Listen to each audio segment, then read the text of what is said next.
சரி, வசனத்துக்கு நேராய் கடந்து செல்வோம்.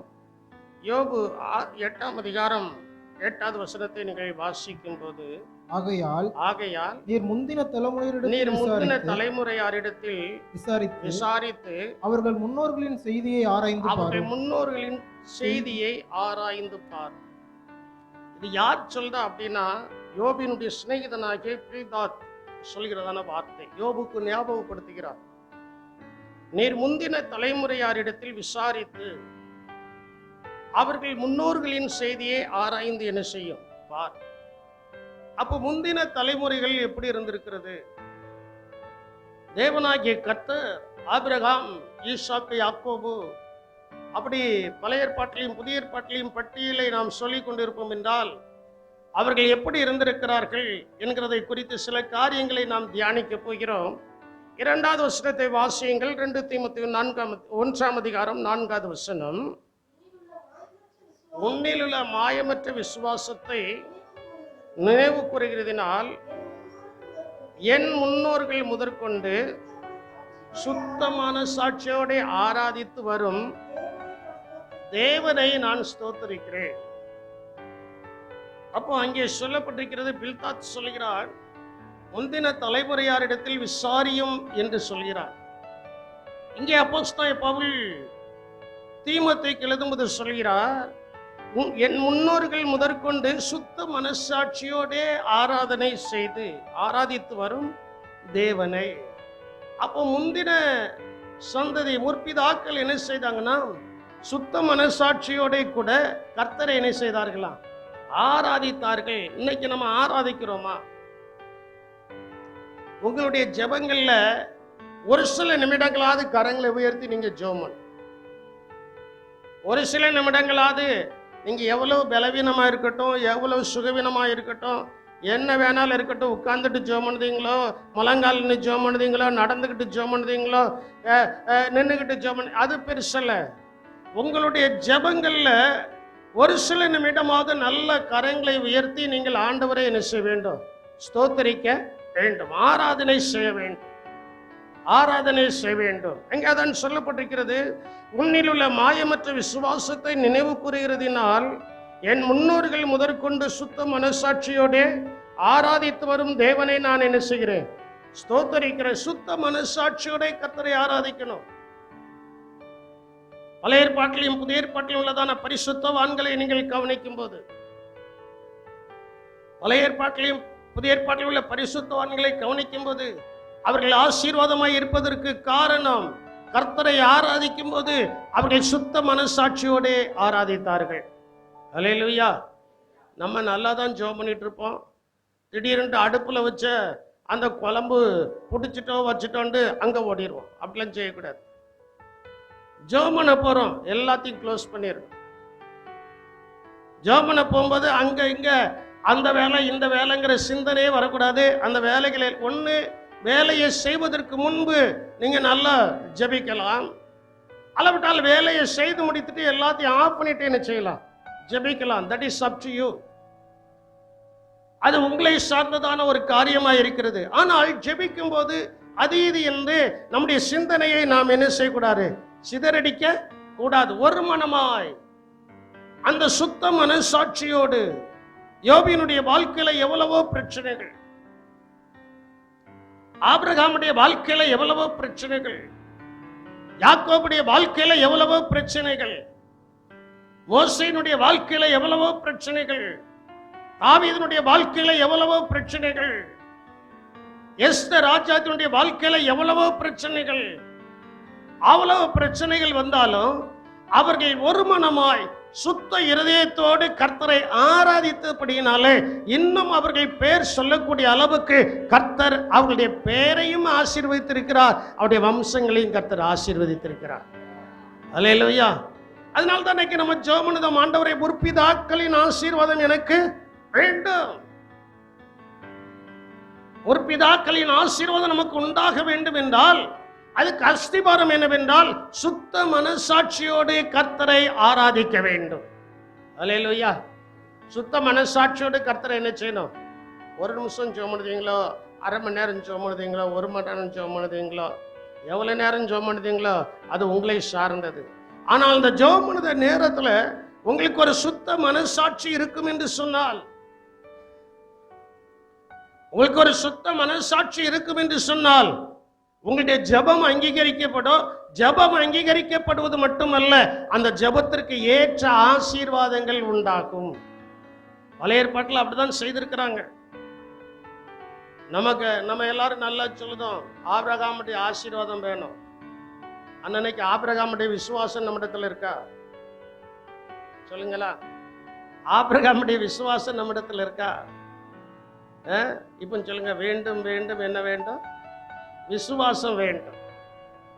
முற்பிதாக்கள் இடத்துல காணப்பட்ட விசுவாசம் நம்மிடத்துல இருந்தால்தான் ஆண்டவர் ஆபிரகாமை போல நம்ம என்ன செய்வாரு?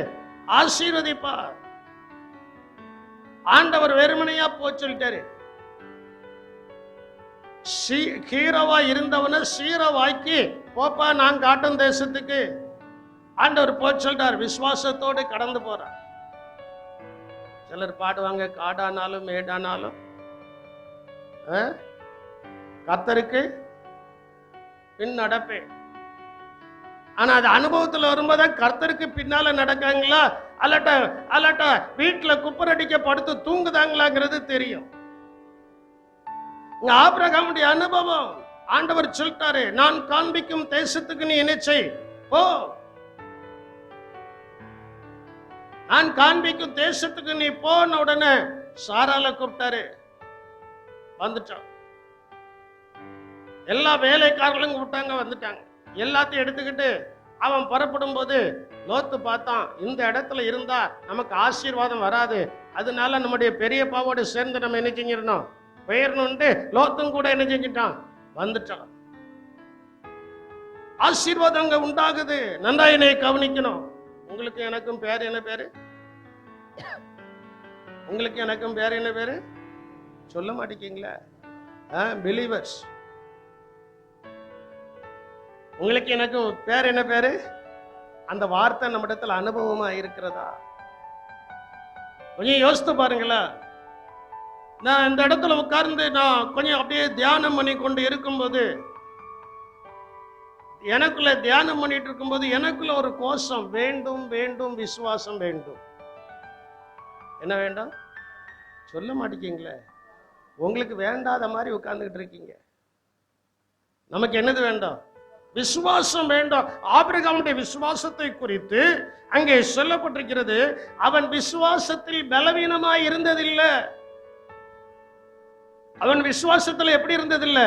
பலவீனமாய் இருந்ததில்லை. நமக்கு இன்னைக்கு பலவீனங்கள் நிறைய இருக்கு, ஆனா விசுவாசத்துல பலவீனங்கள் வரக்கூடாது. என் தேவன் இதை செய்வார் என்று நாம் உறுதியாய் என்ன செய்ய வேண்டும்? நம்பணும், உறுதியாய் சொல்லணும்.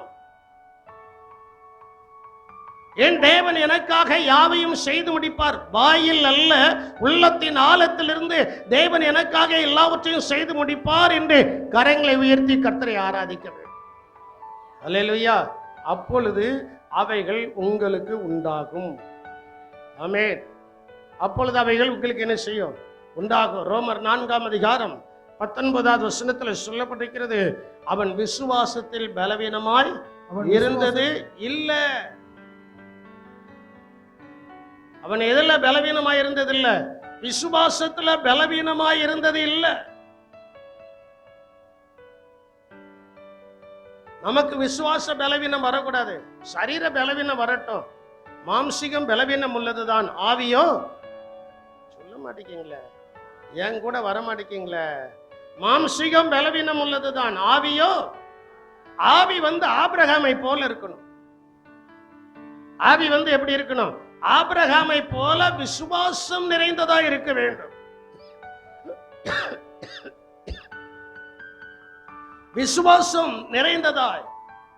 ஏன்னா நான் ஆராதிக்கிற தேவன் யார் என்பதை நான் அறிந்திருக்கிறேன். அந்த அறிந்த தேவன் எனக்கு எல்லாவற்றையும் செய்ய உண்மை உள்ளவர். அல்லேலூயா. அவன் விசுவாசத்துல பலவீனமாய் இருந்தது இல்ல. 20வது வசனம் முதல் 22வது வசனம் வரைக்கும் வாசிக்க கேட்போம். தேவனுடைய வாக்குத்தத்தத்தை குறித்து அவன் அவிசுவாசமாய் சந்தேகப்படாமல் தேவனுடைய வாக்குத்தத்தத்தை குறித்து நமக்கு ஆண்டவர் எவ்வளவு வாக்குத்தத்தம் கொடுத்திருக்கிறார். ஆனா விசுவாசம் வந்திருக்கா? கொஞ்சம் சொல்லுங்களா. ஆண்டவர் நிறைய வாக்குத்தத்தங்களை அள்ளி அள்ளி அள்ளி அள்ளி கொடுத்திருக்கிறார். நிறைய வாக்குத்தத்தங்களை கர்த்தர் நமக்கு அள்ளி அள்ளி கொடுத்திருக்கும் போது அந்த வாக்குத்தத்தத்தின் மேல நமக்கு விசுவாசம் வந்திருக்கிறதா, சந்தேகம் வந்திருக்கிறதா? அவன் அவிசுவாசமாய் சந்தேகப்படாமல், நன்றாய் சொல்லப்பட்டிருக்கு பாருங்களா, அவிசுவாசமாய் சந்தேகப்படாமல் தேவன் வாக்குத்தத்தம் பண்ணினதை நிறைவேற்ற வல்லவராய் இருக்கிறார் என்று தேவன் வாக்குத்தத்தம் பண்ணினதை நிறைவேற்ற வல்லவராய் இருக்கிறார் என்று முழு நிச்சயமாய் நம்பி. பாருங்க, ஏன் அந்த முழு நிச்சயமாய் நம்பி என்று போட்டிருக்கு? பாதி நிச்சயமாய் நம்பின்னு சொல்லல. ஆபிரகாம் எப்படி நம்பினானா? சொல்லுங்க, ஆபிரகாம் எப்படி நம்பினாரு? அப்போ நம்மளும் முழு நிச்சயமாய் கர்த்தருடைய வார்த்தையை நம்பும் போதுதான் விசுவாசம் நமக்குள்ள பெருகுகிறது. அல்லேலூயா. முழு விசுவாசம், விசுவாசம் நமக்குள்ள பெருகணும். விசுவாசம் நமக்குள்ள பெருகணும். ஆலயத்தை இடிச்சாச்சு, ஆலயத்தை இடிச்சாச்சு. ஆலயத்தை 2015 எக்ஸ்டென்ஷன் பண்ண போறோம்னு இடிச்சாச்சு. கையில சொன்னவங்கெல்லாம் தருவாங்கன்னு எதிர்பார்த்தேன், கையில இல்ல. என்ன ஆண்டவரே செய்கிறது? ஊழியக்காரர்களுக்கு தெரிந்ததான ஒரே ஒரு வார்த்தை, ஒரே ஒரு காரியம் என்னன்னா, எங்களுக்கு ஒத்தாசை வரும் பர்வதங்களுக்கு நேராக என் கண்களை ஏறெடுக்கிறேன். வானத்தையும் பூமியும் உண்டாக்கின கர்த்தரிடத்திலிருந்து என்ன செய்யும்? ஒத்தாசை வரும். அந்த வார்த்தையின்படியார ஆண்டவரை நோக்கி பார்த்துக்கிட்டே இருக்கும். ஆராதனை வீட்டுக்கு முன்னால நடக்கு, ஆண்டவரை நோக்கி பார்த்துக்கிட்டே இருக்கிறோம். ஆண்டவரை நோக்கி பார்த்துட்டு இருக்கும்போது கொஞ்சம் கொஞ்சமாய் கர்த்தர் கொடுத்தார். கொஞ்சம் கொஞ்சமாய் கர்த்தர் கொடுக்கும்போது, கொஞ்சம் கொஞ்சமாய் கர்த்தர் கொடுக்கும்போது நமக்குரியது எல்லாத்தையும் ஆண்டவருடைய கரத்துல ஒப்பு கொடுக்குமென்று ஒப்பு கொடுத்து செய்யும் போது இன்னைக்கு இவ்வளவு நல்ல ஒரு ஆராதனை ஸ்தலத்தை கர்த்தர் நமக்கு கொடுத்திருக்கிறார். அல்லேலூயா, அல்லேலூயா. என் அன்பு தேவனுடைய சின்னமே, இதை நான் எதற்காக சொல்கிறேன்? இது என்னுடைய சொத்து அல்ல, இது கர்த்தருடைய சொத்து. இது யாருடைய சொத்து? தேவனுடைய சொத்து. அந்த தேவனுடைய சொத்தின் மேல கர்த்தர் கவனமா இருக்கிறார். நம்ம ஆண்டவருக்காக ஒரு படி கால் எடுத்து வைத்தால் கர்த்தர் நமக்கு எத்தனையோ ஆசீர்வாதங்கள் என்ன செய்வாரு? தருவார். அதான் விசுவாசம். விசுவாசம் என்பது டெபினிஷன் சொல்லுங்க பாப்போம். நம்பப்படுகிறவர்களின் எபிரேயர் 11:1 சொல்லப்பட்டிருக்குன்னு நினைக்கிறேன். சொல்லுங்க, அதான் விசுவாசம் என்பது. எல்லாரும் சொல்லுங்க, விசுவாசம் என்பது உறுதியும் காணப்படாதவைகளின் நிச்சயம். ஆபிரகாம் எந்த ஆசீர்வாதத்தையும் கண்ணால காணல, ஆனால் விசுவாசித்தான். ஆனால் என்ன செய்யறான்? விசுவாசித்தான். நானும் இந்த இடத்துக்கு வருவேன், இப்படி ஒரு ஆலயத்தை கட்டுவேன், இப்படி ஒரு வீட்டை கட்டுவேன், இப்படி எல்லாவற்றையும் கர்த்தர் எனக்கு தருவார்ன்ட்டு நான் நினைச்சு பார்க்கல. ஆனால் அழைத்தவர் நடத்துவார் என்கிற ஒரு விசுவாசம் இருந்தபடியினால் அந்த விசுவாசத்தின்படி யாரும் கர்த்தர் நடத்துகிறார். அல்லேலூயா. நான் நேற்றைக்கு தான் மனோட்ட சொன்னேன், இல்லை மனுஷனை நம்பாதடா. உனக்கு சில நேரத்தில் சில புத்திமதிகளை சொல்லுவேன். மனுஷனை நம்பாதடா. நாசியில் சுவாசமுள்ள மனுஷனை நம்புவதற்கு அவன் எம்மாத்திரம். நாசியில் சுவாசமுள்ள மனுஷனை நம்பாதீர்கள் என்று வேதம் சொல்கிறது. ரட்சிக்க திராணி இல்லாத மனுபுத்திரனை என்ன செய்யாதிருங்கள். அப்போ நம்முடைய விசுவாசம் யார் மேல இருக்கணும்னா, நம்மை ரட்சித்து நம்மை ஆசீர்வதிக்கிற தேவன் மேலேயே நம்முடைய விசுவாசம் இருக்க வேண்டும். அல்லேலூயா. ஆண்டவர் மேல விசுவாசம், ஆண்டவர் மேல விசுவாசம் இருக்கும். எத்தனையோ நேரங்கள்ல ஜெபம் பண்ண உடனே அற்புதம் நடக்கு, எத்தனையோ நேரங்கள்ல தாமதமாய் அற்புதம் நடக்கு, எத்தனையோ நேரங்கள்ல அற்புதம் நடைபெறாமல் இருந்துகிட்டு இருக்கு. ஆனால் அவைகள் ஒரு நாள் நடக்கும். அல்லேலூயா. அவைகள் ஒரு நாள் என்ன செய்யும்? நடக்க. ஆபிரகாம் விசுவாசித்து வந்தா 25 வருடம். எத்தனை வருஷம்? நம்ம ரட்சிக்கப்பட்டு 25 வருஷம் ஆகல. ஞானஸ்நானம் எடுத்து 25 வருஷம் ஆகல. சிலருக்கு ஆயிருக்கும். ஆனா நம்ம எந்த அளவுக்கு ஆண்டவரை விசுவாசிக்கிறோம். அதுல சொல்லப்பட்டிருக்கிறது, தேவன் வாக்குத்தத்தம் பண்ணினதை நிறைவேற்ற வல்லவராய் இருக்கிறார் என்று முழு நிச்சயமாய் நம்பி. எப்படி நம்பி? ரெண்டு கரங்களை உயர்த்தி சொல்லுங்க. தேவன் எனக்கு வாக்குத்தத்தம் பண்ணினதை நிறைவேற்ற வல்லவராய் இருக்கிறார் என்று முழு நிச்சயமாய் நான் நம்புகிறேன். முழு நிச்சயமாய் நான் நம்புகிறேன். முழு நிச்சயமாய் நான் நம்புகிறேன். கரங்களை கொட்டி கர்த்தரை மகிமைப்படுத்துங்கள். நிறைய வாக்குத்தத்தங்களை கர்த்தர் கொடுத்திருக்கிறார். நிறைய வாக்குத்தத்தங்களை கர்த்தர் என்ன செஞ்சிருக்கிறாரு? வாக்குத்தத்தங்களை கொடுத்துக்கிட்டே தான் இருக்கிறார். நல்ல இடையே கவனிக்கணும். வாக்குத்தத்தங்களை கர்த்தர் கொடுத்துக்கிட்டே தான் இருக்கிறாரு. ரட்சிக்கப்பட்ட அன்னைக்கு ஒரு வாக்குத்தத்தம், இன்னைக்கும் ஒரு வாக்குத்தத்தம். இவ்வளவு நாள்ல ஆயிரக்கணக்கான வாக்குத்தத்தங்களை கர்த்தர் நமக்கு கொடுத்திருக்கிறாரு. அந்த ஆயிரக்கணக்கான வாக்குத்தத்தங்கள் நம்முடைய கண்களுக்கு முன்பு நமக்கும் நம்முடைய சந்ததிக்கும் நிறைவேறும். அல்லேலூயா. தொடர்ந்து நீங்கள் வாசிக்கும் போது தேவனை மகிமைப்படுத்தி விசுவாசத்தில் வல்லவனானான். எதுல வல்லவனானான் சொல்லுங்க. விசுவாசிகளாகிய நாம் எதுல வல்லவர்களாக வேண்டும் சொல்லுங்க. எல்லாரும் சொல்லுங்க. விசுவாசத்துல எப்படி ஆகணும்? வல்லவனாக வேண்டும். எதுல இல்லாமோ எவன் இல்லாமோ வல்லவனாகதான். பல டிபார்ட்மெண்ட்ல வல்லவர்கள் ஆகிறார்கள். ஆனால் ரட்சிக்கப்பட்டு ஸ்நானம் எடுத்து அபிஷேகம் பெற்ற தேவனுடைய பிள்ளைகள் விசுவாசத்தில் வல்லவர்களாய் மாற வேண்டும். லேலியா சொல்ல மாட்டீங்களே? விசுவாசத்தில் வல்லவர்களாய் என்ன செய்யணும்? மாறணும். நீங்களும் நானும் விசுவாசத்தில் வல்லவர்களாய் இருக்கணும். ஆண்டவர் அதான் சொன்னாரு, கடுகளவு விசுவாசம் இருந்தால் ஆமா நீ பெரிய காரியங்களே செய்வார். நமக்கு என்ன விசுவாசம் இல்லை? கடுகளவு. எப்படி பெரிய விசுவாசத்தை நம்ம பார்க்க முடியும்? எப்படி பெரிய விசுவாசத்தை பார்க்க முடியும்? விசுவாசிகளாகிய நமக்கு வேண்டும் வேண்டும் விசுவாசம் வேண்டும். இப்படி கை வச்சு சொல்லுங்க பாப்போம். வேண்டும் வேண்டும் விசுவாசம் வேண்டும். நல்ல கை சொல்லுங்க. வேண்டும் வேண்டும் விசுவாசம் வேண்டும். வேண்டும் வேண்டும். ஆபிரகாமின் விசுவாசம் வேண்டும். அல்லேலூயா. அவன் விசுவாசத்துல வல்லவனானா. அதனால ஆண்டவர் அவனை சகலத்திலையும் என்ன செய்தாரு? ஆசீர்வதித்தார். அவன் மரிப்பதற்கு முன்பதாக 24ஆம் அதிகாரம், ஆதியாகமம் 24ஆம் அதிகாரம் 1வது வசனத்துல தான் சொல்லப்பட்டிருக்கிறது. ஆபிரகாம் முதிர் வயதான போது, ஆபிரகாம் வயது சென்று முதிர்ந்தவனான போது கர்த்தர் ஆபிரகாமை சகல காரியங்களிலும் என்ன செய்திருந்தாரா? ஆசீர்வதித்து வந்தார். அப்ப இன்னைக்கு நமக்கு முதிர் வயது ஆக போகுது. ஆண்டவர் சகல காரியங்களையும் என்ன செய்யணும்? சொல்ல மாட்டேங்களா? உங்களுக்கு முதிர் வயது ஆக போகுது. என்னால இப்படியா இருக்க போறியா? என்னால இப்படியா இருக்க போறீங்க? குருத்தோலை காவோலையை பார்த்து சிரிச்சான். குருத்தோலை எதை பார்த்து சிரிச்சிச்சான்? என்ன அர்த்தம்? காவோலை ஒரு காத்தடிக்க போது நீ என்ன செய்ய போற? நீ கீழே விழ போறேன்னு கண்டு சிரிச்சிச்சான். இந்த காவோலை சொல்லிச்சான், இன்னைக்கு நான் கீழே விழுவேன், அடுத்த வருஷம் பணையத்தம் வரும், ஒன்னி மிதிச்சு இப்படி தொங்க வைப்பான், காத்தடிக்க நீ என்ன செய்வ? நீ என்ன செய்வ? கீழே விழுவ. அதே போல முதிர் வயது ஆக ஆக ஆக ஆக ஆபிரகாமுடைய விசுவாசம் நமக்குள்ள வர வர ஆண்டவர் சகலவற்றிலும் நம்மை ஆசீர்வதிக்க வேண்டும். அல்லேலூயா. சகலவற்றிலும் நம்மளை என்ன செய்யணும்?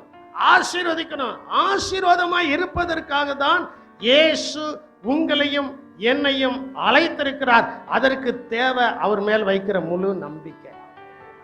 அவர் மேல வைக்கிற என்ன நம்பிக்கை? முழு நம்பிக்கை. பிரஜாதி மார்க்கத்தில் இருந்தா நாம் அழைக்கப்பட்டு வந்திருக்கிறோம். கடந்த நாட்கள் என்னோட வாக்கிங் வருகிறதான அந்த நபருக்கு நான் எடுத்து சொன்னேன், நான் எந்த மார்க்கத்திலிருந்து ரட்சிக்கப்பட்டவன். உங்களுக்கு சொந்த ஊர் எந்த ஊரு சார்? இந்த ஊரு. சொந்த ஊர் இந்த ஊரு. அப்போ என்ன வழிபாடு எல்லாம் சொன்னேன், எல்லா வழிபாடையும் சொன்னேன். அவர் அசந்து போயிட்டார். இல்லை சார், நான் நீங்க பிறவிலே கிறிஸ்டின் நாங்க நினைச்சோம். இல்ல, இந்த இயேசுவை நம்பி வந்த இந்த இயேசு என்னை கைவிடல, இம்மட்டும் அற்புதமாய் நடத்தி கொண்டிருக்கிறார். அல்லேலூயா. உங்களுடைய விசுவாசம் என்ன? இன்னைக்கு ஆண்டவர் அதைத்தான் உங்களிடத்துல வலியுறுத்த. ஒரு 3 காரியத்தை மட்டும் சொல்ல போற. 7 காரியங்கள் எழுதிருக்கிற நேரம் இருக்காது. முழு நிச்சயமா யாரை நம்பணும்? யாரை நம்பணும்? என்னைய கவனிங்க. யாரை நம்பணும்? தேவனை நம்பி, முழு நிச்சயமாய் கர்த்தரை நம்பி, அந்த விசுவாசத்தில் நாம் வல்லவர்களா என்ன செய்யணும்? சிலர் சாப்பாடுல வல்லவர்களா இருப்பாங்க, சமையல் பண்ணுவதுல சிலர் வல்லவர்களா இருப்பாங்க, சிலர் சாப்பிடுவதுல வல்லவர்களா இருப்பாங்க. 2 சொல்றேன்னு. சிலருக்கு நல்ல சமையல் பண்ணி வச்சாச்சுன்னா ஆப்போசிட்ல உட்கார்ந்து சாப்பிடுறவங்க நல்லா என்ன செய்வாங்க? இன்னைக்கு மாதிரி குழம்பு ஒரு நாள் ருசியா இருந்தது இல்லையம்மா. என்னைக்காவது உங்க விசுவாசம் அப்படி சொல்லியிருக்கா? கொஞ்சம் யோசித்து பாருங்க, கொஞ்சம் நீங்க சிந்திச்சு பாருங்க, கொஞ்சம் நீங்க உங்களை ஆராய்ந்து பாருங்க, உங்களை நீங்களே விசாரித்து பாருங்களா? உங்களுடைய விசுவாசம் எப்படி இருக்கிறது? ஆபிரகாமை போல என்னை ஆசீர்வதியும் என்று சொன்னால் அந்த ஆபிரகாமுடைய விசுவாசம் நமக்குள்ள என்ன செய்ய வேண்டும்? இருக்க வேண்டும். 2வது, தாவீதை போல வைராக்கியமா இருக்கும். தாவீதை போல கர்த்தருக்காக எப்படி இருக்கணும்? வைராக்கியமா இருக்கணும். எத்தனை பேர் படையெடுத்து வரட்டுமே, தாவீது சொல்கிறார், என்னை சுற்றிலும் படையெடுத்து வருகிற 16,000 பேருக்கு நான் என்ன செய்ய பயப்பட. ஒரு ஆள் வந்தாச்சுனாலே பயந்துருதோம். எதுக்கு ஒரு ஆள் வந்தோடனே பயப்படுதோம்? ஒரு கரப்பாம்பூச்சி வந்தோடனே பயந்துருதோமே, ஒரு பள்ளி வந்தோடனே பயந்துருதோமே. 16,000 பேரை எப்படி தாங்க முடியும்? எவைகள் வரட்டும், என்னை சுற்றிலும் படையெடுத்து வருகிற 16,000 பேருக்கும் பயப்படேன். அவனுக்குள்ள வைராக்கியம் இருந்துச்சு. அவனுக்குள்ள என்ன செய்திருந்துச்சு? சிங்கத்தை பார்த்தா எல்லாரும் பயப்படுவாங்க, கரடியை பார்த்தா எல்லாரும் என்ன செய்வாங்க? பயப்படுவாங்க. எல்லாரும், நான் என்னையும் சேர்த்தான் சொல்லுத, எல்லாரும் பயப்படுவோம்.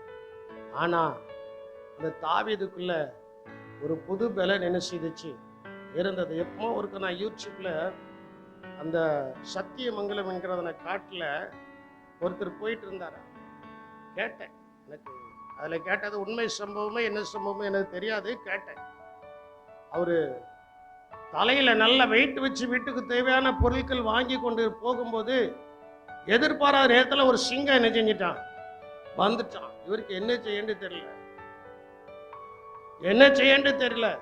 அவர் ஒரு கிறிஸ்தவர்களா இருந்ததுனால என்ன செய்தாருன்னா, அப்படியே தலை பாரத்தோட முழங்கால் போட்டு, ஏசப்பா நீர் சொன்னீர ஆபத்து காலத்தில் என்னை நோக்கி என்ன செய்ய கூப்பிடு, நான் ஒண்ணு என்ன செய்வேன், விடுவிப்பேன்னு சொன்னீங்களான்ட்டு கண்ணை மூடி ஒரு 10 திருப்ப அந்த வசனத்தை சொல்லிட்டு கண்ணை திறந்து பார்க்காங்களாம் சிங்கத்தை காணோம்.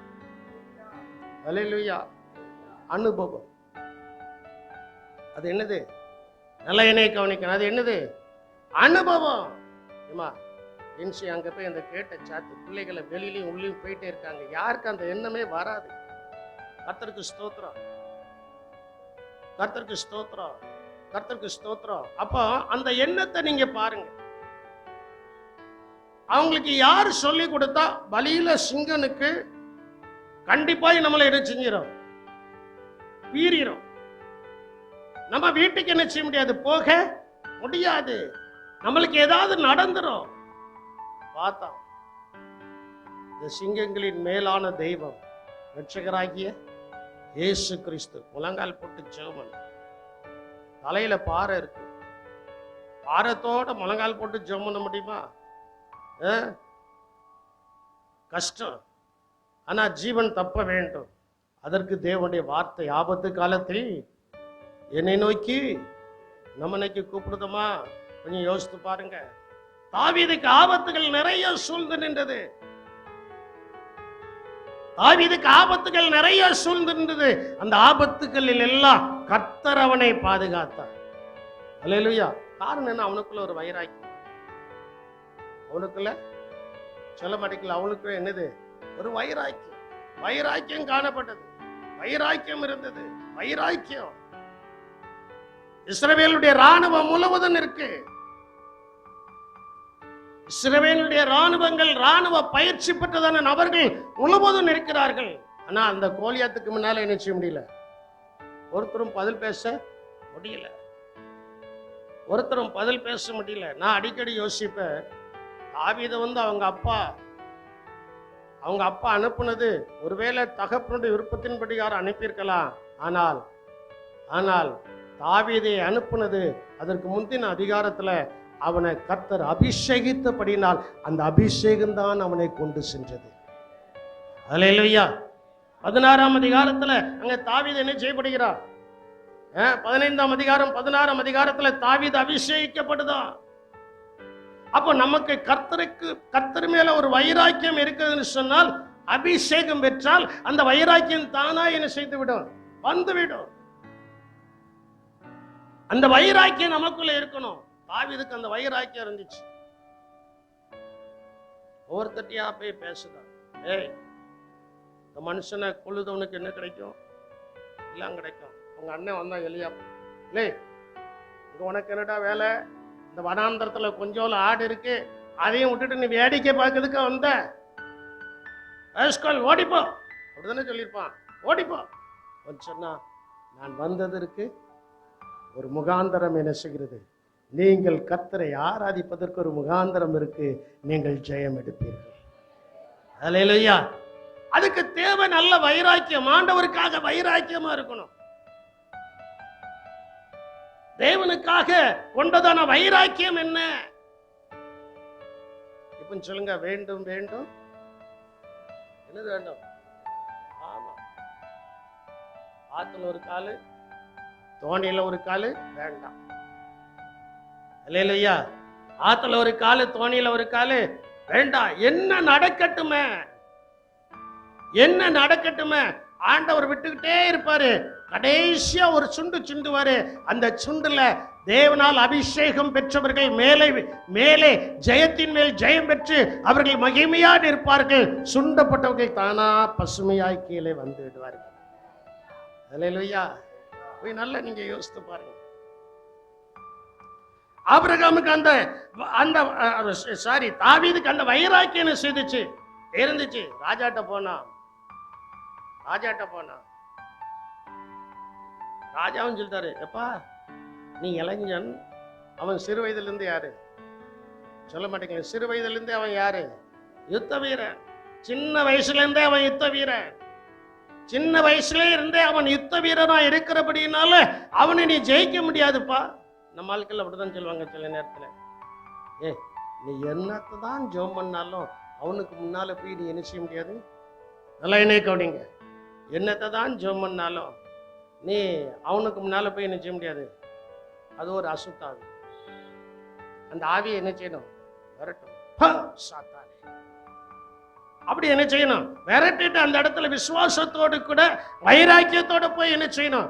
நிற்கணும். உங்களுடைய வைராக்கியம் அந்த இடத்துல காண்பிக்கப்படணும்.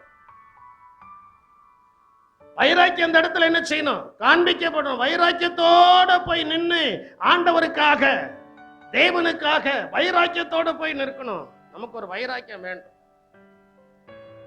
ஏன்னா அந்த கோணலும் மாறுபாடான மார்க்கத்திலிருந்து கர்த்தர் நம்மை ரட்சித்து நம்மை ஜெயம் எடுக்க ஒரு தைரியத்தை கர்த்தர் நமக்கு கொடுத்து கொண்டு இருக்கிறார். போனா அண்டாயிடே கவனிக்கணும். போனா சவுலு அவனுடைய வஸ்திரத்தை எல்லாம் போட்டு பார்த்தான். நல்லா இணை கவனிங்க, கண்ணத்துல அண்டெல்லாம் கொடுக்காதீங்க. சவுலு தாவீதுக்கு அவனுடைய வஸ்திரத்தெல்லாம் போட்டு பார்த்தான். அந்த வஸ்திரத்தெல்லாம் போட்டு அவனால ஒரு ஸ்டெப்பு கூட என்ன செய்ய முடியல, நடக்க முடியல.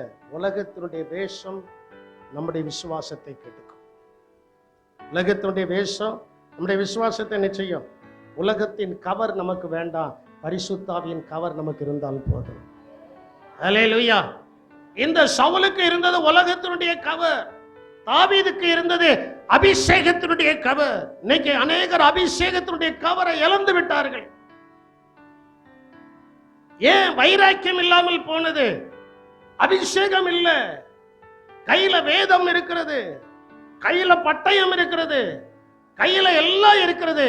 ஆனால் நம்முடைய தலையிலே ஊற்றப்பட்ட அபிஷேகத்தின் வல்லமை நமக்குள்ள இருக்கும் என்று சொன்னால் நமக்குள்ள ஒரு தனி வைராக்கியம் இருக்கும்.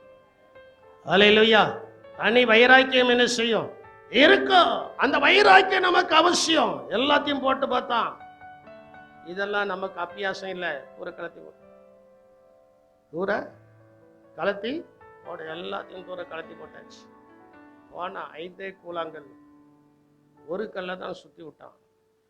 அவன் சுத்தி விட்ட கல்லு கோலியாத்தினுடைய நெத்தியில படணும்னா அவனா கூர்மையா எரிஞ்சான்? சொல்லுங்க, அவனா கூர்மையா எரிஞ்சான்? இல்ல, அவனை அபிஷேகித்த பரிசுத்தாவின் தேவன் அந்த கல்லை கூர்மையா கொண்டு போயிட்டான். அல்லேலூயா. அவன் சொல்கிறான், கோலியாத்து முதலாவது சொல்கிறான், ஏய் நீ இளைஞன், நான் இன்னைக்கு உன்னை கொன்று உன்னுடைய மாம்சத்தை பறவைகளுக்கு என்ன செய்வேன், ஆகாயத்து பறவைகளுக்கு என்ன செய்வேன், கொடுப்பேங்கிறான். அப்ப அவன் சொல்கிறதான வார்த்தை என்னன்னா, அந்த வைராக்கியத்தை பாருங்க, கர்த்தர் ஈட்டியினாலும் பட்டயத்தினாலும் ரட்சிக்கிறவர் அல்ல என்பதை இந்த ஜனங்கள் அறிந்து கொள்ளும். அல்லேலூயா. வாசியுங்கள். 1 ராஜாக்களின் புஸ்தகம் 17ஆம் அதிகாரம் 45வது வசனத்தை வாசியுங்கள். அதற்கு பெலிஸ்தீனை நோக்கி தாவீது பெலிஸ்தீனை நோக்கி, நீ பட்டயத்தோடும் ஈட்டியோடும் கேடகத்தோடும் என்னிடத்தில் வருகிறாய். நானோ, யாராவது தேவையில்லாம உங்களோட வம்புக்கு வந்தா நீங்க சைலண்ட் ஆயிரும். தேவையில்லாம யாராவது உங்களோட வம்புக்கு வந்தா நீங்க சைலண்ட் ஆயிருங்க. இங்க பாருங்க, அதான் சொல்கிறான், நீ இப்படியெல்லாம் வருகிறாய், நானோ நீ நிந்தித்த இஸ்ரவேலின் இராணுவங்களின் தேவனாகிய சேனைகளுடைய கர்த்தரின் நாமத்தினாலே உன்னிடத்தில் என்ன செய்கிற, வேற ஒண்ணும் இல்லைங்க. உனக்கு வைராக்கியம் வந்தது யார் மேல? கர்த்தர் மேல. கர்த்தர் கொடுத்த வைராக்கியத்துல போய் நிற்கிறார். தேவன் கொடுத்த வைராக்கியத்துல போய் என்ன செய்கிறார்? நிற்கிறான். 47வது வசனத்தை வாசிக்கும் போது, கர்த்தர் பட்டயத்தினாலும் ஈட்டியினாலும் ரட்சிக்கிறவர்கள் அல்ல என்று பாருங்க. கர்த்தருக்காக உங்களுக்கு ஒரு வைராக்கியம் இருந்தால், அபிஷேகம் இருந்தால், கர்த்தர் அபிஷேகித்த அபிஷேகம் உங்களிடத்தில் இருந்தால், அந்த ஜனங்கள் அறிந்து கொள்வதற்கு ஈட்டினாலையும் பட்டயத்தினாலையும் ரட்சிக்கிறவர் அல்ல நம்முடைய தேவன். யுத்தம் கர்த்தருடையது, அவர் உங்களை ஆமா ஈஸியா சொல்லிட்டார். சொல்றதுக்கும் கேட்கறதுக்கு நல்லதா இருக்கு. அனுபவத்துல கொண்டு வாங்க. அழகாய் சொல்கிறார், கர்த்தர் ஈட்டினாலும் பட்டயத்தினாலும் ரட்சிக்கிறவர் அல்ல. தேவன் செய்ய நினைத்தது ஒரு காலத்திலும் என்ன செய்யாது. நமக்கு ஒரு வைராக்கியம். பிற ஆராதனைகளுக்கும், அதாவது பிற ஆராதனைகள் என்று சொல்லும்போது அல்ல முன்னால் ஒரு வார்த்தை, விக்கிரக ஆராதனைகளுக்கும் பிற இடங்களுக்கும் நான் போக மாட்டேன். எவர்கள் பகைத்தாலும் சரி, நான் கர்த்தருக்காக வைராக்கியமாக இருப்பேன். அல்லேலூயா. இன்னைக்கு அநேகர் அவங்க வருத்தப்படுவாங்க, இவங்க வருத்தப்படுவாங்க என்று சொல்லி நீங்கள் போகிறதுனால முற்பிதாக்களின் ஆசீர்வாதம் உங்களுக்கு உண்டாகவில்லை. முற்பிதாக்களின் ஆசீர்வாதம் உங்களுக்கு உண்டாக வேண்டும் என்றால் அவைகளுக்கு நீங்கள் விலகிதான் இருக்க வேண்டும். இருளுக்கும் ஒளிக்கும் அவிசுவாசிக்கும் விசுவாசிக்கும் எல்லாம் தெரியும் நமக்கு.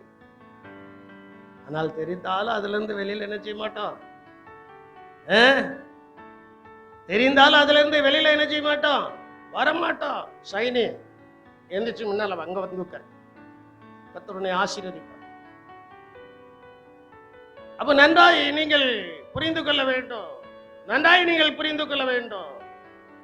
விசுவாசிக்கும் அவிசுவாசிக்கும் என்னங்க இசைவு? அந்நிய நோகத்தில் அவிசுவாசியுடன் என்ன செய்யாதிருப்பாயாக, பிணைக்கப்படாதிருப்பாயாக. உனக்குள்ள ஒரு வைராக்கியம். ஆண்டவர் என்னை ரட்சித்திருக்கிறார், எனக்கு ஒண்ணு கொண்டு வருவார். அல்லேலூயா. அந்நிய நோகத்துல நான் பிணைப்பட மாட்டேன். வைராக்கியம். தாவீது அதுல ரொம்ப வைராக்கியமா இருந்தார். அபிஷேகம் நீங்கள் பெற்றுவிட்டால் உங்களுக்குள்ள ஒரு வைராக்கியம் வரும். கர்த்தருக்காக நான் ஜீவிப்பேன். அந்த வைராக்கியம் அந்த தாவீதுக்குள்ள வந்ததுனால ஆண்டவர் கைவிட்டாரா? அவன் சந்ததியை இன்னைக்கும் ஆசீர்வதித்துக் கொண்டே இருக்கிறார். உங்களுடைய சந்ததி ஆசீர்வதிக்கப்படணுமா? உங்க தலைமுறை ஆசீர்வதிக்கப்படணுமா? அதான் நம்ம யோபு 8ஆம் அதிகாரம் 8வது வசனத்துல பார்த்தோம். நீர் முந்தின தலைமுறையாரிடத்தில் விசாரித்து அவர்கள் முன்னோர்களின் செய்தியை ஆராய்ந்து பாரும். நம்முடைய முன்னோர்களின் செய்தியை நமக்கு பின்னால் வருகிற நம்முடைய சந்ததி ஆராய்ந்து பார்த்து ஆசீர்வதிக்கப்படணும்னா நமக்குள்ள ஒரு வைராக்கியம் இருக்க வேண்டும். முதலாவது என்னது இருக்கணும்? விசுவாசம். இரண்டாவது வைராக்கியம். மூன்றாவது யோசேப்பை போல அள்ளி கொடுக்க வேண்டும். வேண்டும் வேண்டும் என்ன செய்யணும்? கொடுக்க வேண்டும். எச்சி கையால காக்கா விரட்டாத ஆட்கள்லாம் இங்க நிறைய பேர் இருக்கிறீங்க. அந்த அனுபவம்லாம் நமக்கு வேண்டாம். கொடுக்க வேண்டும். அவன் இப்படி பண்ணானே, இவன் இப்படி பண்ணானே, அவன் இப்படி பண்ணானே, இவன் எவ்வளவு பண்ணிட்டு போட்டோம். யோசேப்பு அதெல்லாம் மனசுல வைக்கல. யோசேப்பு அதெல்லாம் மனசுல என்ன செய்யல? வைக்கல. 13 வருடம் அவன் படாத பாடுபட்டான். 13 வருடம் அவன் படாத பாடுபட்ட நேரத்திலையும் தன் சகோதரர்களை பார்த்தவுடனே அள்ளி என்ன செய்தான்? தீமை செய்தவர்களுக்கு என்னது கொடுத்தான்? அள்ளி கொடுத்தான். தீமை செய்தவர்களுக்கு என்ன செய்தான்? ரகசியமாய் கொடுக்கிறான். அவங்களுக்கு தெரியாது. அவர்களுக்கு இது தெரியாது. இது யாருதான் கொடுத்தான்ட்டு யாருக்கு என்ன செய்யாது? தெரியாது. வீட்டுல போய் மூடை அவுத்து கீழே தட்டும் போதுதான் அவங்களுக்கு தெரியுது. வீட்டுல போய் மூடை அப்போ அந்த யோசேப்பு கர்த்தர் மேல எவ்வளவு நம்பிக்கையா இருந்தார். கொஞ்சம் யோசித்து பாருங்க. யோசேப்பு கர்த்தர் மேல எவ்வளவு நம்பிக்கையா இருந்தா, எவ்வளவு நம்பிக்கை கொஞ்சம் யோசித்து பாருங்க. 13 வருடம் அவன் படாத பாடுபட்டு சிறைச்சாலைக்கு போய் இனி நம்ம தப்பவே முடியாது, நமக்கு ஆயுள் தண்டனை. நமக்கு என்ன தண்டனை? ஆமா, ஆயுள் முழுவதும் இங்கதான் கழிக்கணும். இங்க கழிச்சுட்டு அப்படியே என்ன செய்ய வேண்டியதான், போக வேண்டியதானா என்கிறதான எண்ணம் இருக்கும்போது கர்த்தர் சொன்ன வசனம் அவனை புடமிடும் வரைக்கும் அவனை காவலில் அடைத்தார்கள். புடமிட்ட பின்பு ராஜா தூதனை அனுப்பி ஒரு சேவகனை அனுப்பி அவனுடைய கட்டுகளை அவிழ்க்க சொன்னார். அதே போல இன்னைக்கு ஆண்டவர் நம்முடைய கட்டுகளையும் அறுக்கதான் போறார். அல்லேலூயா. கொடுக்கும். ஏழைகளுக்கு இறங்குகிறவன் கர்த்தருக்கு என்ன செய்கிறான்? நான் அடிக்கடி சொல்வேன், நானே ஏழை, நான் எப்படி இறங்கன்னா ஏழையாகவே இருப்பீர்கள். உங்க விசுவாச வார்த்தை. விசுவாச வார்த்தை என்ன? விசுவாச வார்த்தை என்ன? நானே இல்ல, ஆண்டவர் நம்மளை உயர்ந்த ஸ்தானத்துல வைத்திருக்க. அந்த ஏழை விதவை, அவளை பைபிள்ல அப்படிதான் சொல்லப்பட்டிருக்கு. என்ன போட்டிருக்கு? ஏழை விதவை 2 காசு தான் வச்சிருந்தா, அதையும் கொண்டு போய் என்ன செஞ்சிட்டா? கொடுத்துட்டா. கொடுத்ததுனால என்னது வந்துச்சு? ஆசீர்வாதம் வந்துச்சு. சாரி பார்த்த விதவையினுடைய வீட்டுல கொஞ்சோல மாவு கொஞ்சோல எண்ணெய் இருக்கு. அங்க தேவனுடைய ஊழியக்காரன் தீர்க்கதரிசி வந்து சொன்ன உடனே முதல்ல அந்த அப்பத்தை சுட்டு என்ன செஞ்சிட்டா? சிறிய அப்பம் தானே கேட்டாரு, பெருசா கேட்கல, ஸ்பெஷல் தோசை கேட்கல. மாவு எல்லாத்துக்கும் ஒரே மாவு தான். ஸ்பெஷல் தோசைக்கும் ஒரு கிண்ண மாவு தான், சாதம் தோசைக்கும் ஒரு கிண்ண மாவு தான், கல் தோசைக்கும் அந்த ஊத்தப்பத்துக்கும். நான் சொல்றேன் சரியா? அளவுதான். ஸ்பெஷல் தோசைன்னு ஒரு கப்ப மாவை தூக்கி போட்டு அந்த பின்னால வச்சுட்டு அப்படியே தடவி பெருசா ஆக்கி கொண்டு வந்துடும். அப்பா, அது ஒன் சைடு வேக்காடு. அது என்ன சைடு வேக்காடு?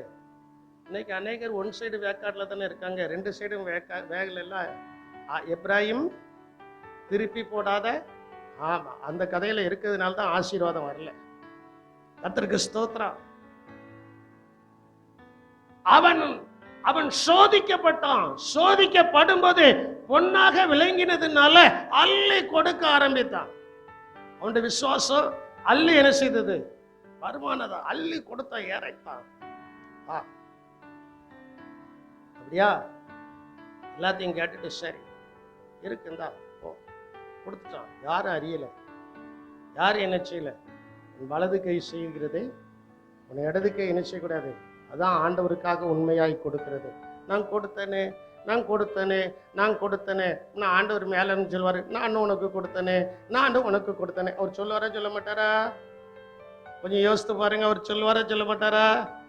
நம்ம சொன்னா அவரும் என்ன செய்வாரு சொல்லுவார். நம்ம சத்தம் கட்டாம ஆண்டவரே நீர் தந்ததுக்காய் தோத்துறோம் தோத்துறோம் தோத்துறோம்னா அந்த அந்த கதவு பூட்டப்பட்டிருக்கு, தோத்துறோம் தோத்துறோன்ட்டு எண்ணெயை கோரி கோரி ஊத்துது. அது சுரந்துக்கிட்டே என்ன செய்யுது, அந்த எண்ணெய் சுரந்துக்கிட்டே என்ன செய்யுது இருக்கு. ஒரு குடம் பல குடமா என்ன செஞ்சுட்டு மாறிட்டு. அப்போ கொடுக்கும் போது தேவனாகிய கர்த்தர் நம்மை ஆசீர்வதிக்கிறார். அல்லேலூயா. அந்த எண்ணங்கள் மாறணும்.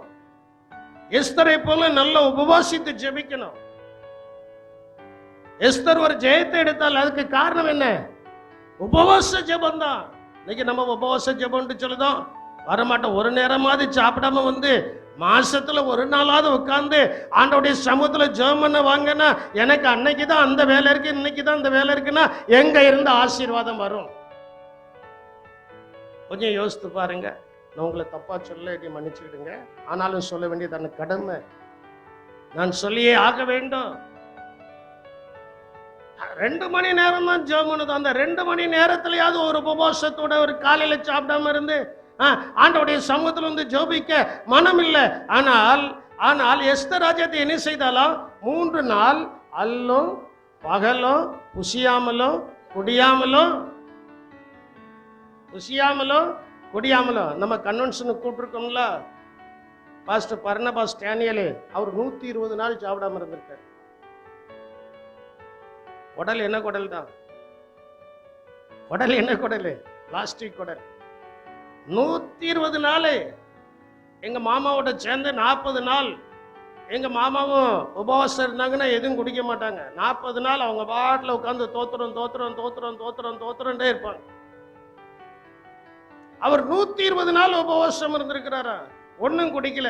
நமக்கு ஒரு மணி நேரம் லேட் ஆயிட்டுனா நீ என்னத்தை தான் செஞ்ச, ஆசீர்வாதம் எங்க இருந்து வரும்? கொஞ்சம் யோசித்து பாருங்க. பொறுமை இல்லை. அங்க உபவாசித்து ஜெபம்னா நடந்தது என்ன? காரியம் மாறுதலா என்ன செய்தது, முடிந்தது. அந்த உபவாச ஜெபம் நமக்கு வேண்டும். அந்த உபவாச ஜெபம் நமக்கு என்ன செய்யணும் வேண்டும். அன்னைக்குதான் பாஸ்டர் எனக்கு அவங்க வந்து எவன் வந்தானே அவனை உபவாச ஜெபத்தை கூப்பிட்டு வா. ஒருவேளை ரட்சிக்கப்படுவதற்காக அந்த நேரம் பார்த்து கர்த்தர் உங்களுக்கு அந்த ஆளை வீட்டுக்கு என்ன செஞ்சிருக்கலாம், அனுப்பியிருக்கலாம். அவனுடைய ரட்சிப்புக்கு நீங்க ஏன் தடையா இருக்கிறீங்க? எப்படி அந்த ரட்சிப்புக்கு நீங்க ஏன் தடையா இருக்கிறீங்க? முதலாவது நீங்களும் உங்களுடைய வீட்டம்மாவும் உங்களுடைய பிள்ளைகளும் உபவாச ஜெபத்துல கலந்துக்கிடுங்க. அந்த நேரத்துல யார் வந்தாலும் ஐயா நான் உபவாச ஜெபத்துக்கு போனோம், வீட்டுல நீங்க சத்தங்கிடாம இருங்க, நாங்க வந்து உங்களுக்கு சமையல் பண்ணி தரோம், அதுக்கட்டு இருங்க. அப்படி இல்லையா எங்க கூட வாங்க. எங்க கூட சொல்லுதியெல்லாம் என்னைக்காவது சொல்லுதியெல்லாம் சொல்லல, இனி சொல்லுங்க. அப்போ உங்களுக்கு முன்னோர்களின் ஆசீர்வாதம் உண்டாகும். அல்லேலூயா. 1 விசுவாசம் வேண்டும், 2 தைரியம் வேண்டும், 3 கொடுக்கணுங்கிற மனம் வேண்டும். கொடுக்கணுங்கிற அந்த மனம் யோசேப்புக்குள்ள ஏற்கனவே இருந்ததுனால ஆண்டவர் அவனை என்ன செய்தாரு, ஆசீர்வதித்தார். அவன் யாரையும் பழி தீர்க்கவில்லை. அவன் யாரையும் ரஸ்கோல் 10 பேரும் சேர்ந்து என்னை வித்துட்டு எங்க அப்பாட்ட போய் ஒரு துஷ்டம் இருக்கு அவனை கொண்டு போட்டு போய் சொன்ன வந்திருக்கல பார் ஒன்னிய சொல்லவே இல்லை. மனதார ஆகாரம் கொடுத்தான், வயிறு நிறைய என்னது கொடுத்தான், சொல்ல மாட்டேங்கல, வயிறு நிறைய என்னது கொடுத்தான், ஆகாரத்தை கொடுத்து தண்ணியை கொடுத்து. ஒருத்தனை மட்டும் பேருக்கு அப்பா உரைக்கணும்ல. அவன் குறிக்கோள் இப்ப யாரை பார்க்கணும், யாரை பார்க்கணும், அப்பாவை பார்க்கணும். அப்பாவை வர வைக்கிறதுக்காக ஒருத்தனை பிடிச்சி என்ன செஞ்சிட்டான், கேட்டுட்டான். இன்னொருத்தன் வீட்டுல இருக்கம்ல, அவன் வந்தாதான் அப்பாவும் என்ன செய்வாரு, வருவாரு. அதே போல நாம் கொடுக்க கொடுக்க அப்பா நம்மிடத்துல வருவார். யார் வருவா? ஓ ரபா ரபா அருவி சந்தூர் அருவி கபாலப்பா. நம்ம கொடுக்க கொடுக்க நம்மிடத்துல யார் வருவா?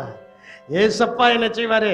வருவாரு. அந்த அப்பா வந்துட்டா போதும், கொடுக்க கொடுக்க தேவனாகிய கர்த்தர் நம்முடைய உள்ளத்தை, நம்முடைய இல்லத்தை, நம்முடைய வீட்டை, நம்முடைய சந்ததியை, நம்முடைய தலைமுறையை அவர் ஆசீர்வதிக்கவே ஆசீர்வதிப்பார்.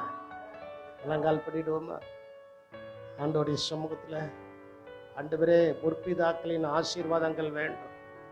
அதற்கு முற்பிதாக்களின் விசுவாசம் வேண்டும், முற்பிதாக்களின் வைராக்கியம் வேண்டும், முற்பிதாக்களின் கொடுக்கும் மனப்பான்மை எனக்கு வேண்டும். சொல்லுங்க, இவ்வளவு தாமதமாவா முழங்கால் போட்டு ஜெபம் பண்றது? இவ்வளவு தாமதமாவா? எவ்வளவு வேகமா முழங்கால் போட்டு ஜெபம் பண்ணணும்? நீங்க ஆசீர்வதிக்கப்பட வேண்டும் அல்லவா? ஆசீர்வதிக்கப்படுவதற்குரியதான வார்த்தைகள் அல்லவா உங்களை நோக்கி கடந்து வந்திருக்கிறது. அந்த வார்த்தையை கேட்டதானே நீங்களும் நானே இப்ப சொல்லுங்க. அடிக்கடி நம்முடைய வார்த்தையில, நம்முடைய ஜெபத்துல சொல்லுகிறோம், முற்பிதாக்களின் ஆசீர்வாதம் எனக்கு வேண்டும் வேண்டும்னு நம்ம சொல்லுதோம். அந்த முற்பிதாக்களுடைய விசுவாசம் நமக்கு வேண்டும், அந்த முற்பிதாக்களுடைய வைராக்கியம் நமக்கு வேண்டும், அந்த முற்பிதாக்களுடைய மனசு, கொடுக்கணுங்கிற மனசு நமக்கு வேண்டும். 7 காரியங்கள்ல 3 காரியங்களை தான் வைக்க முடிந்திருக்கிறது. என் அன்பு தேவனுடைய சின்னமே, ஆண்டவர்களுடைய வாழ்க்கையை மாற்ற போகிறேன்.